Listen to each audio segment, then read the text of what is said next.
Oh, well, do you think there's a little bit of a risk in sort of, I mean, a couple of times you're referencing the genocide of the Jews to slavery. Seems like a little bit of a slippery slope there, no? I don't even know how we can say that, actually, and I say that as a Jew. Have you read up much on slavery? Yeah. We're talking abject slavery, Dave. I mean, nobody's in a contest. Nobody has a monopoly on human suffering.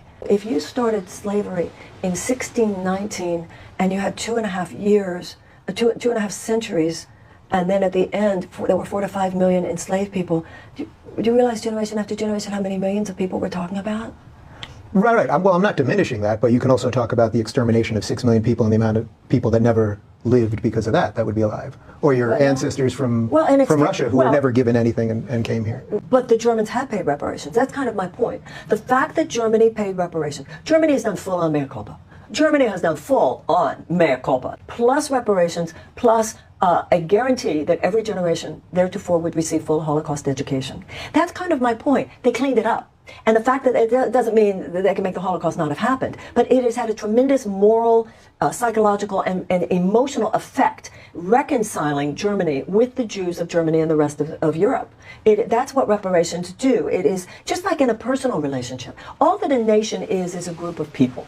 So the same psychological and emotional and spiritual principles that prevail within the journey of an individual prevail within the journey of a nation. If you or I wronged each other, somebody was going to need to apologize in order for us to clean it up. And not only that, well, but if you or I, but that's different than the collective nature. But it's not. That's my point. Now, if you believe it's different than the collective, then you're right. But if you don't believe it's different than the collective, right, so then that might just, okay, so that just might be a fundamental difference, and, and that's fine. I mean, I don't think I'm guilty of the past of anyone else. This is not about guilt. It's a difference between taking guilt and responsibility. There's a difference. If you have a company that takes over another company, you inherit their assets and you inherit their debts.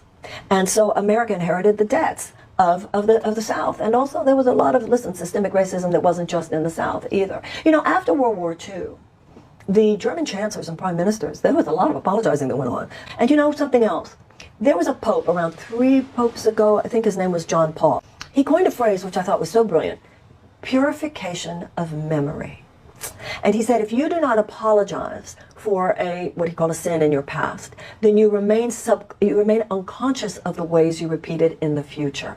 Now, in terms of cash versus not, there is atonement and there is amends. If you look at something like the Principles of Alcoholics Anonymous, you atone, but you make amends where possible. If you stole $1,000 from me, and then you came up to me and said, Marianne, I am so sorry that I stole that $1,000 from you, I would feel, I really appreciate your apology, and I'd also like my cash back. So the idea of making an amends in addition to atonement is the way you truly close the circle of reconciliation. Right. So I think